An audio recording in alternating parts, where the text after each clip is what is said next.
Ketika orang yang lain, mohon maaf bisnisnya ya, ketika pandemi ini kan ya menurun gitu ya. Nah kalau interior nih, BM Interior perusahaannya nih Kang Ompay gimana nih? Ada nggak penurunan gitu tak?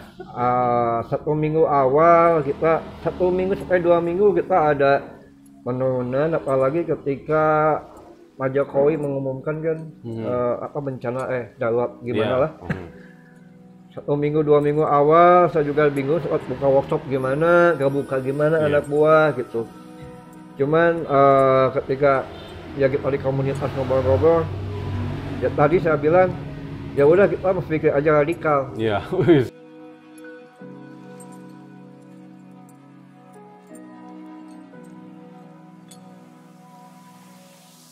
Ya, bismillahirrahmanirrahim. Assalamualaikum warahmatullahi wabarakatuh. Nah, kembali lagi dengan channel saya di channel Andi Nurfalah.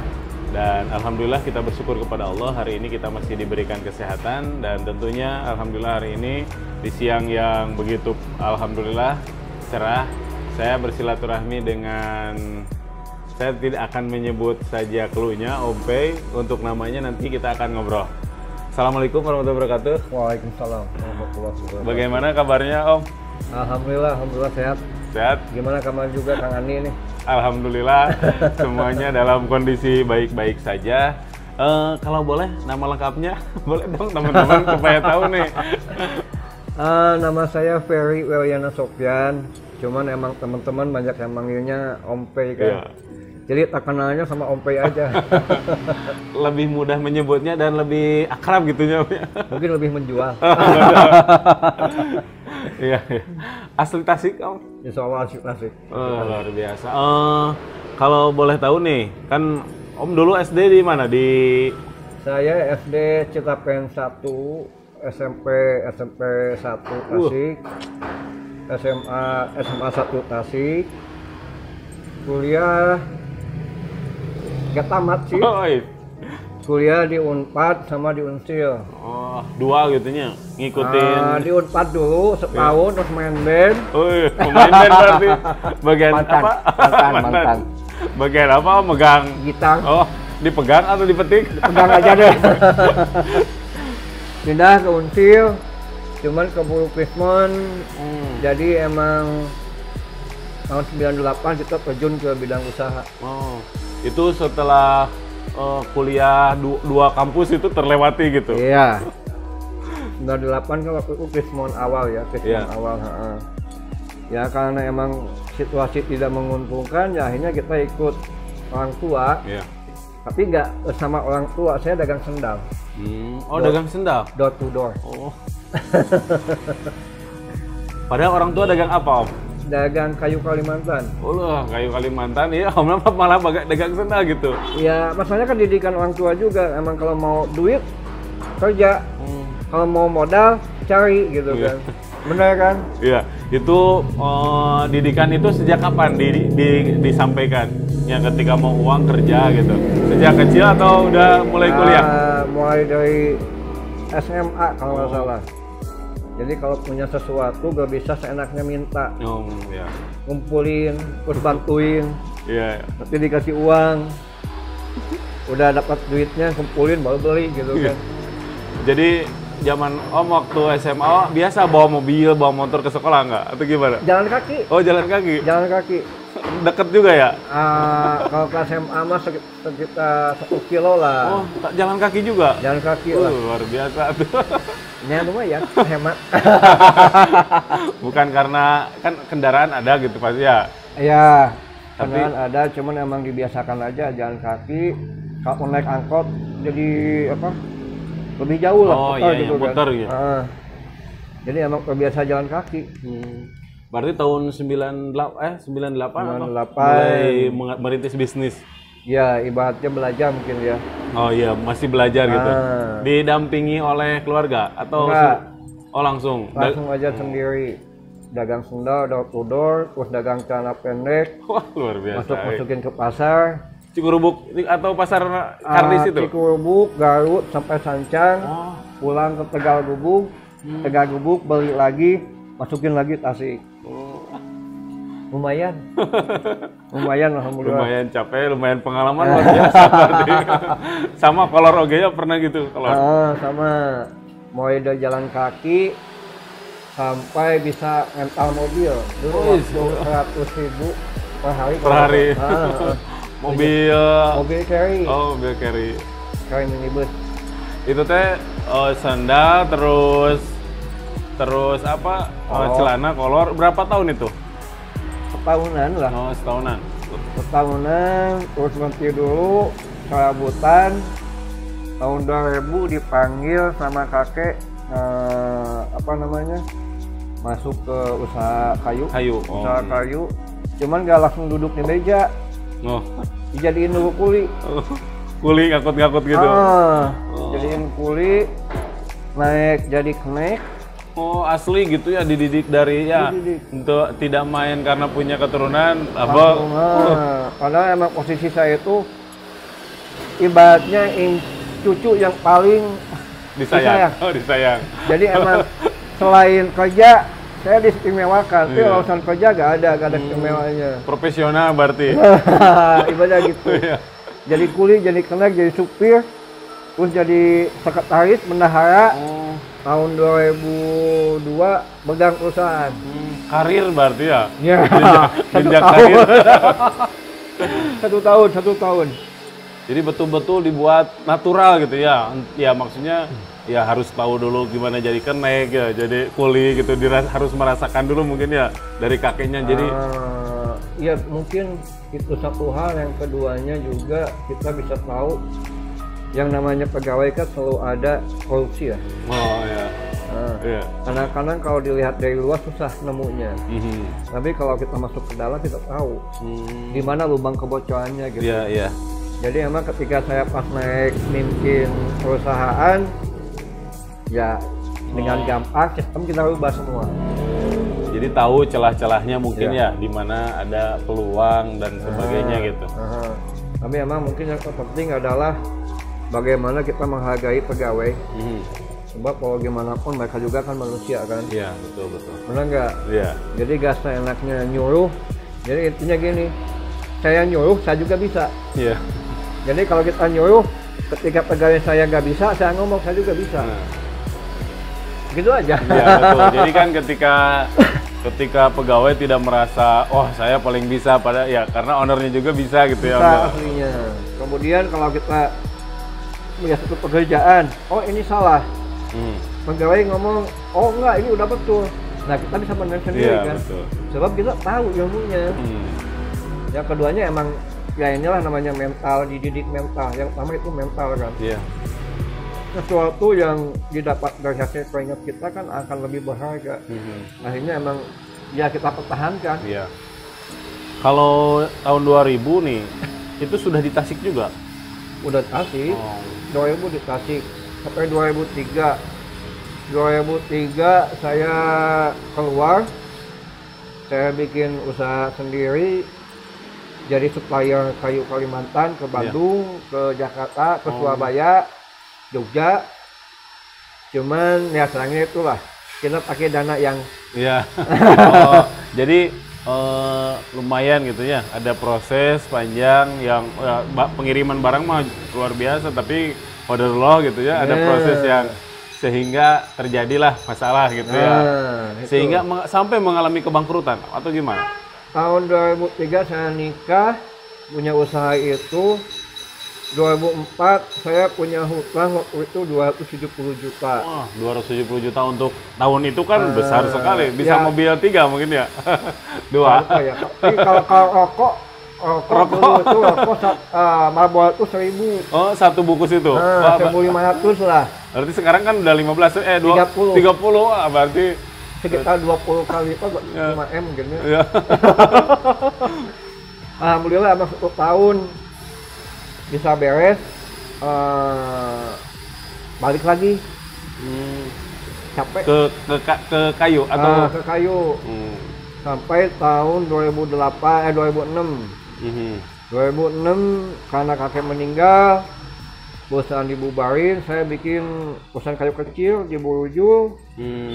Nah, punya hobi punya hobi bikin interior, termasuk furnitur, termasuk dan lain-lain. Iseng aja tadinya gitu. Iya. Lahirlah BM Interior itu. Nah, belum berani. Belum berani. Masalahnya kita masih sebagian besar main core-nya di kayu tetap. Itu hanya sampingan. Iya. Ya kalau Allah ngasihnya kayunya diturunin, interiornya mulai naik nih. Jadi tidak jual kayu ini kita langsung main di olahan. Udah gitu tahun 2008 saya main di Cikarang. Cuman tetap kerja Tasik. Di Cikarang buka toko juga, buka workshop atau tempat? Punya pemasaran aja. Pemasaran. Punya marketing sana, cuma pengerjaan Tasik tetap. Cuman akhirnya karena capek, tahun 2012 saya lepasin. Iya. Ya kita bikin lah BM Interior. 2012 itu. Walau alam tadinya laku nggak. Sebab emang harganya udah mahal. Harganya udah mahal. Dan itu dari 2012 sampai sekarang alhamdulillah gitu, tidak mengalami pasang surut. Jangan ditanya. 2012 saya jatuh lagi 2014. Gara-gara hutang yang sama. Iya, lubang yang sama gitu ya. Kedua kali jatuh, tapi nilainya lebih kecil, cuman 25. Tapi saya ruginya hampir 800 juta. Wah, panjang lah. Ya. Jadi intinya tahun 2014 saya balik lagi ke nol, leasing semua saya balikin, saya jalan kaki lagi. Iya. Naik sepeda mini. Asalnya naik mobil, naik motor gitu. Punya kendaraan yang lumayan gitu. Naik lagi sepeda mini, jadi karyawan saya pakai motor, saya pakai sepeda. Asli, jadi kalau sekarang udah musim sepeda, saya udah dari dulu gitu. Jadi hijrah ke sepeda itu bukan dari sekarang gitu ya? Aslinya. Kalau selama dari 2014 kembali lagi bangkit dengan BM Interior gitu ya Om ya. Nah, ada pengalaman spiritual nih, pengalaman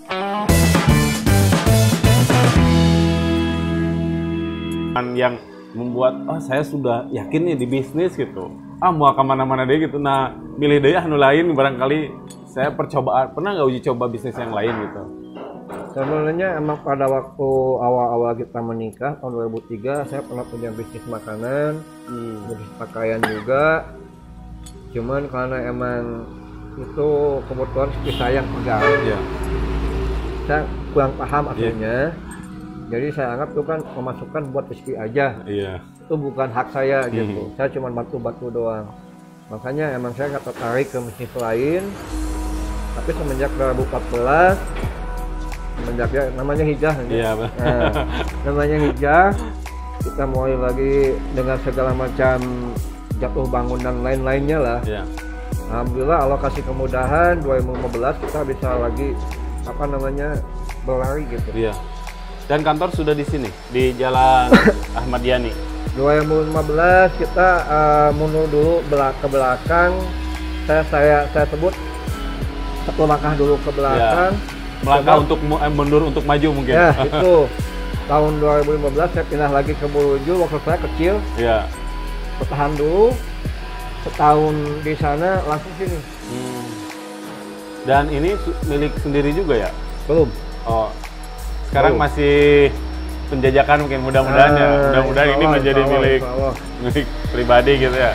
Nah, tentunya nih bagi kita yang masih belajar, menjadi pengusaha itu mudah atau sulit gitu? Mudah.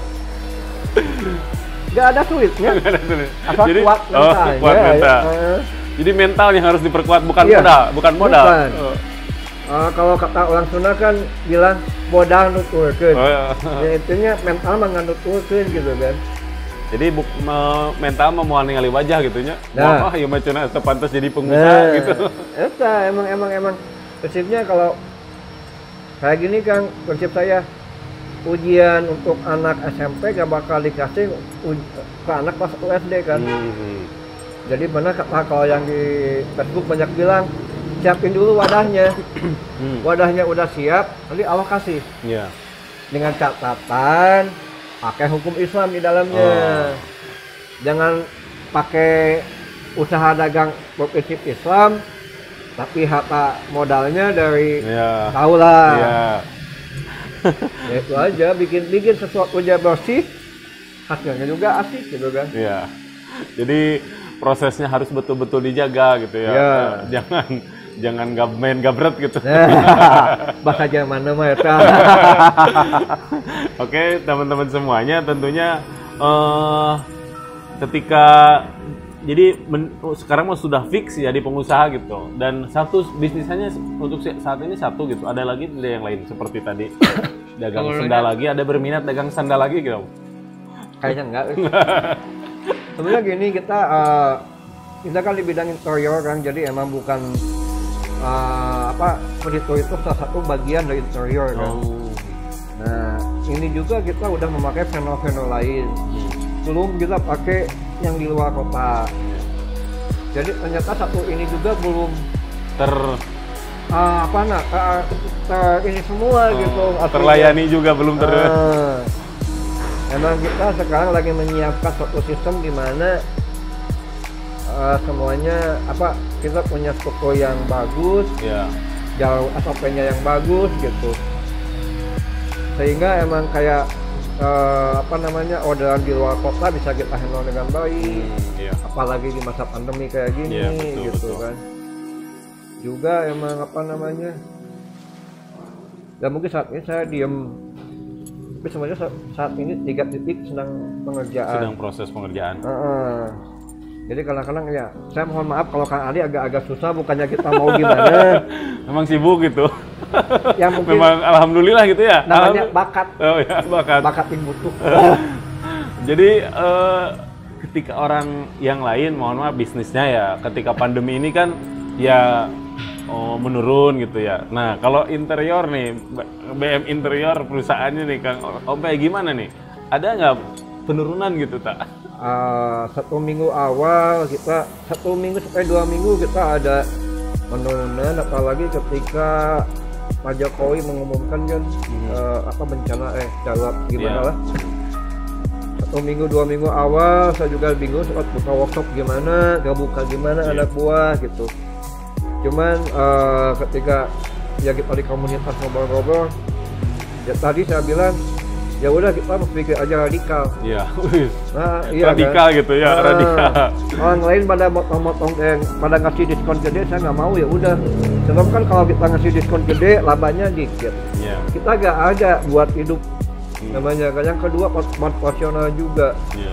Terus sebenarnya cost juga bertambah. Kita harus ngasih karyawan kita masker. Oh iya, betul. Hand sanitizer dan lain-lainnya lah. Iya. Ya akhirnya dia pikir ya udah kita naikin aja. Oh, harga. Oh, ditaikin. Oh, luar biasa. Nah ini kan sebenarnya pikir saya sederhana. Toh kalau emang udah miliknya, kalau nggak laku ya udah mau apa lagi gitu kan. Itu kuncinya. Berarti yakin gitu ya. Intinya Allah pasti bakal ngasih rezeki kan. Setiap harga pasti ada marketnya sendiri gitu. Nah kalau setelah 2 minggu itu tiba-tiba masuklah order baru. Dan ternyata mereka membeli produk kita yang paling mahal. Alhamdulillah. Datang lagi. Jadi kalau bisa dibilang hanya 2 minggu awal kita mengalami penurunan. Selanjutnya seperti biasa, ya kita lebih suka ini kebingungan sama order. Justru overload gitu. Ya, selalu overload. Dan alhamdulillah mungkin setelah kita hijrah itu kan, kita memakai sistem Islami di perusahaan kita. Yang namanya overload itu tiap bulan selalu terjadi. Jadi dan tak kenapa bukan kita yang nyari gitu. Jadi Allah ngasih orderan ini. Ya, akhirnya Allah aja yang ngasih gitu kan. Walaupun kita bersaing dengan yang lain gitu, tapi tetaplah. Jadi pada akhirnya kan ya kompetisi ada, tapi pada akhirnya menyerahkan segala sesuatu, ya ikhtiarnya sudah, takdirnya ke Allah, betul-betul menyerahkan gitu ya. Iya, jadi kan sederhana kan. Kalau kita percaya sama koda dan koda, walau gimana pun kita harus berhusnudon sama Allah kan. ketika kita udah berusaha capek dan lain-lain, ketika tidak hasil, kadang-kadang hati nggak enak kan. Tapi justru kadang-kadang saya merasa sebaliknya, sebab saya yakin Allah juga janji Allah nih, satu pintu Allah tutup nih, bakal datang 2 pintu, kan asik kan? Benar gak? Luar biasa ya. Nggak ada di hukum, di ilmu manajemen mana ada. Di teori nggak ada. Nggak ada. Dan emang terbukti itu. Jadi emang akhirnya kita makanya kami di BMTR itu kalau untuk survei itu tidak ada biaya survei. Kalau untuk melihat saja gitu, barangkali mau tolong lihat dong gitu, bagusnya bagaimana? Ya nggak masalah. Mau deal nggak masalah gitu. Sebab saya yakin yang bikin deal itu Allah gitu kan. Yang bikin nggak deal juga Allah juga kan. Cuman Allah nyuruhnya kita, ayo kamu ikhtiar. Ya udah saya mau ikhtiar aja gitu. Yang penting udah maksimum ikhtiar, ya tuh urusan Allah selanjutnya deh. Iya. Benar kan? Betul. Jadi tidak ada cas gitu ya kalau ingin di rumahnya di setting interiornya gitu ya. Bahkan sampai misalnya dari Jakarta, dari Jogja, dari luar kota itu mereka minta survei, Pak ada biaya enggak? Secara kalau hitung-hitungan emang kita keluar biaya gede untuk survei, tapi kita enggak ini, cuma kita niatkan bahwa ini hanya memaksimalkan usaha ikhtiar aja. Jadi toh, tapi Allah juga yang ganti lah. Minimal kita bisa silaturahmi, bisa main ke kota lain, benar kan? Ya kalau soal rezeki, toh kita masing-masing udah ada bagiannya masing-masing. Yakin gitu. Kalau daerah terjauh pernah daerah mana? Surabaya. Naik kereta api saja kan sekitar 10 sampai 12 jam. Itu naik apa, Om? Alhamdulillah Allah mudahkan. Jadi mereka kirim stop drawingnya, jadi mereka kirim gambarnya langsung kita bikin. Nah kita kirim, cuma saya nggak ikut gitu. Iya, ke Surabaya. Jadi nggak tahu Surabaya di mana. Nah itu kalau tawaran kita sampai Sulawesi, Aceh. Cuman ya emang kita berpikir ternyata kos operasionalnya terlalu mahal. Jadi berat di ongkos gitu ya? Bahasa zamannya gitu lah. Berat di ongkos. Jadi untuk sekarang lebih banyak Priangan Timur gitu ya? Sebenarnya kita punya 3 kerjaan di Jakarta, Bogor, sama di Depok. Yang sekarang masih depending dulu. Depending. Cuma masalahnya kita juga takut tuh. Iya betul. Masa pandemi ini. Untuk saat ini selama pandemi ini kita baru meluaskan ke Priangan Timur. Biasanya cakupan kita Jawa. Cuman ya untuk safety-nya setelah zona PSBB ini beres ya. Kita baru luasin ke Priangan Timur. Belum Jawa Barat, belum. Kita masih banyak luas lahan dan untuk meningkatkan omset. Takut Om. Takut. Takut kan pas pulang jadi ODP atau gimana? Iya betul. Harus bisa tetap ya membaca situasi dan kondisi hari ini. Makanya kita ambil dulu amannya deh. Dan alhamdulillah toh untuk saat ini juga kita masih. Kalau boleh tahu produknya apa saja supaya nanti teman-teman barangkali ada yang bertanya. Produknya apa saja yang dari BM Interior ini? Yang paling laku di kita tuh adalah custom interior, custom furniture, ya kayak wardrobe, kitchen set dan lain-lain, sofa. Kemudian aslinya emang kita kan bergerak di bidang interior, jadi kita itu bukan perusahaan mebel. Jadi kita mengatur supaya produk kita itu nyaman, pas di klien kita. Misalnya kayak bikin kafe. Ya kita setting lightingnya juga gimana, terus akses orangnya gimana, sampai penempatan neon sign-nya gimana. Dibantu juga bisa dibantu. Itu salah satu jasa kita, produk jasa kita. Cuman emang yang menjadi sering ada agak rancu juga ya. Interior itu sama dengan furniture gitu. Beda padahal ya. Padahal furniture itu bagian dari interior. Jadi interior itu justru lebih luas, lebih luas. Ibaratnya ya atau bagian dalam rumah, bagian dalam gedung gitu kan, bagian kita gitu. Nah, tentunya kita semuanya setelah mengetahui ya apa yang disediakan dari BM Interior tadi kan sudah disampaikan ya Om ya. Jadi nanti teman-teman bagi yang membutuhkan bisa ya Om ya, ke mana, ke nomor yang mana? 082 240 ya. 966 370. Ya, nomornya nanti akan saya biasa ya. Biasa itu. Jadi nanti barangkali teman-teman semuanya ada yang membutuhkan bisa ke nomor yang tertera di bawah ya. Nanti ada running text gitu Om. Insya Allah nanti kita akan sampaikan ke teman-teman yang membutuhkan. Kalau nanti ada yang nanya saya dapat bonus nggak? Belakang layar. Oh iya, kalau harga nih, harga yang dari mulai termurah. Biasa nanyanya termurah dulu kan biasanya. Sebenarnya kalau di Tasik banyak sekali harga, mulai 10 juta, 10 juta 2 meter kan kita. Iya betul. Tapi kita semuanya bergerak di kelas premium. Oh. Kita memakai bahan baku yang bagus. Jadi supaya konsumen juga minimal puas lah. Iya. Jadi kita mulai bergerak di harga 1,5 per meternya sampai 4,5 per meter. Itu ada yang 1,5, ada yang 2 juta. Ada banyak lah pilihan-pilihan yang nanti ya ibaratnya kualitas itu sesuai harganya. Ada barang, ada kualitas, ada harga ada gitu. Harga gitu kan.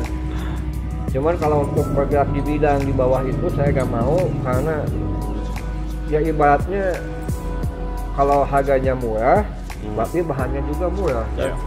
Kalau yang namanya murah biasanya kualitasnya juga ya tahu lah. Iya betul. Jadi lebih ke menjaga kualitas juga gitu. Iya, daripada kita komplain. Iya. Plus kita juga kan ngasih garansi.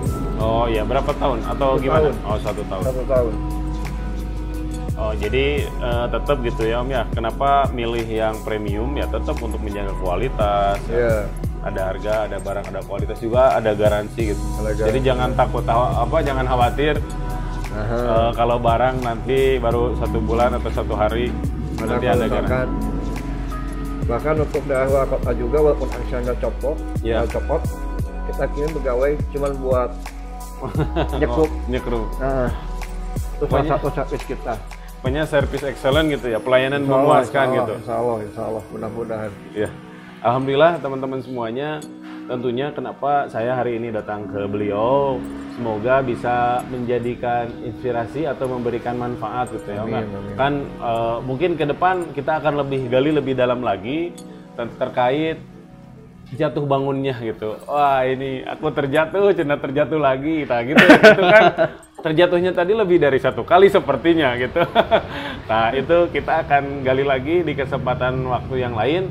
Tapi ya sekali lagi mudah-mudahan apa yang hari ini kami lakukan bisa bermanfaat untuk semuanya dan menjadi inspirasi bahwa gagal itu suatu hal yang pasti gitu ya. Gagal itu hal yang harus dilewati dan tentunya bagi kita semuanya umat Islam tetap fokus dan tetap optimis dan tetap laksanakan bermuamalah sesuai dengan ketentuan Islam gitu ya. Ya, terima kasih atas perhatiannya dan juga terima kasih Om jazakumullah khairan hatur nuhun pisan. Saya sudah mengganggu waktunya. Juga alhamdulillah disuguhi yang luar biasa. Semoga Allah membalas kebaikan Om dan tentunya itu saja. Assalamualaikum warahmatullahi wabarakatuh. Waalaikumsalam.